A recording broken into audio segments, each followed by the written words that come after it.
Je vous présente ici deux sortes de chaises au mur. Un classique où on va travailler nos jambes en endurance, mais ici, en utilisant le mur, on voudrait aussi arriver à créer cet engagement des pieds à la tête. Je vous montre la première version, ce qui est la plus connue, et je vous en montre une deuxième par la suite. Je vais avoir mes pieds, largeur des hanches, les pieds avec les orteils bien pointés vers l'avant. J'avance comme ceci, me laissant glisser. J'ai mes pieds comme ceci, alignement vertical loading autant que possible, donc mes chevilles vont être alignées environ avec mes genoux.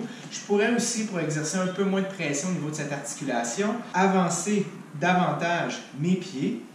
Je vais être un petit peu en haut de 90. Je vais aussi avoir ce mouvement léger au niveau du bassin pour bien appuyer le bas de mon dos au mur. Et je vais par la suite ouvrir la poitrine, allonger. Donc, j'ai ce vertical loading au niveau de la hanche et l'articulation de l'épaule. Je vais engager aussi mes mains dans le mur fortement. Donc, je veux vraiment pousser mes mains, mes avant-bras. J'essaie d'ouvrir ma poitrine autant que possible en poussant, en maintenant cet engagement léger, très léger abdominal, mais dans le sens où, avec les abdominaux profonds, je veux juste exercer cette légère bascule pour avoir le dos bien appuyé. Je pousse mes pieds dans le sol et je reste engagé ainsi de 1 minute à 5 minutes environ.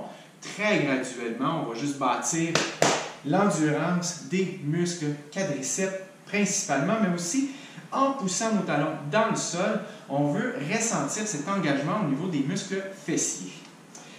Ceci étant dit, ce qu'on veut arriver à faire, c'est de vraiment maintenir cet engagement en partant des plantes des pieds, en partant des orteils, donc tous les muscles sous les pieds, pour vraiment s'agripper à la terre, les talons, comme je disais, pour les muscles fessiers, et garder cette posture bien allongée. Respirer.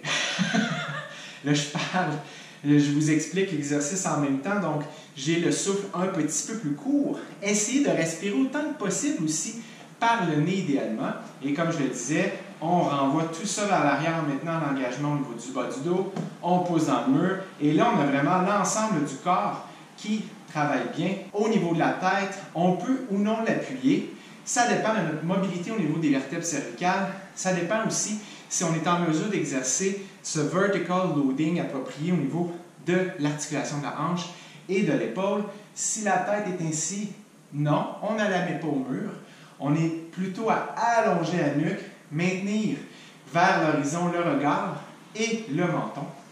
Et on reste ainsi, comme je disais, 1 à 3, 4, 5 minutes.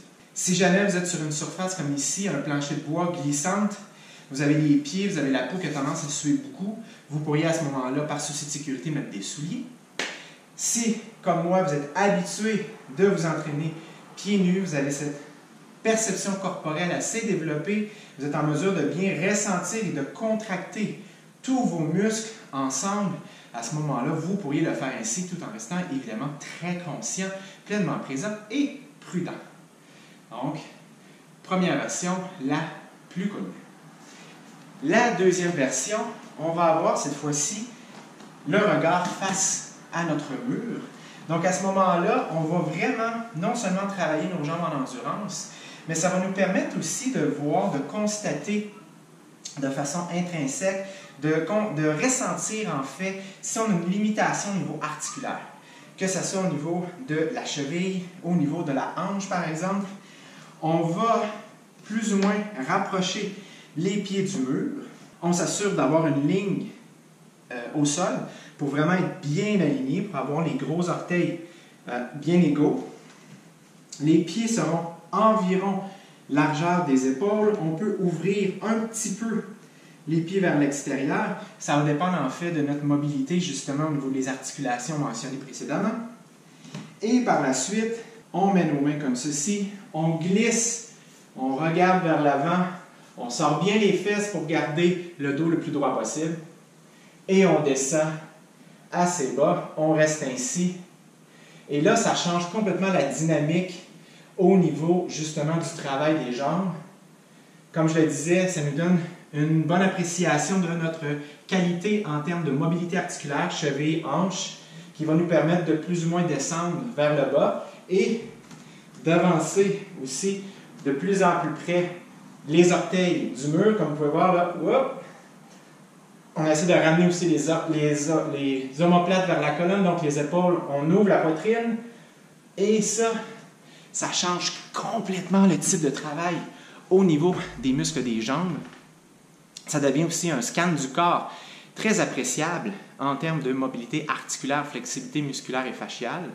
Ça peut nous dire aussi de belle façon s'il y a un côté de notre corps, entre le côté droit et le côté gauche, ou bien l'avant et l'arrière, voir si on est balancé.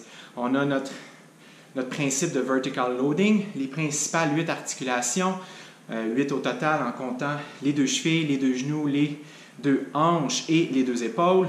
Voir si on est bien aligné avec la gravité, mais voir aussi le dynamic tension, l'avant-l'arrière du corps, et aussi de voir si on est bien balancé, bien équilibré, dans tout ça, dans l'ensemble du corps, entre le côté droit et le côté gauche. Et lorsqu'on a terminé un exercice comme ceci, où il y a un effort musculaire, somme toute, relativement important, ça dépend de nos capacités actuelles, et bien à ce moment-là, est-ce que notre corps revient dans son état naturel? Donc, est-ce que tout revient équilibré en termes musculaires, en termes postural, pour s'engager dans autre chose? Alors voilà, petit exercice, 1 à 2, 3, 4, 5 minutes, dos au mur ou bien face au mur. Ça change de travail, ça garde la motivation élevée parce qu'on a de la variété également. Voilà, à la prochaine!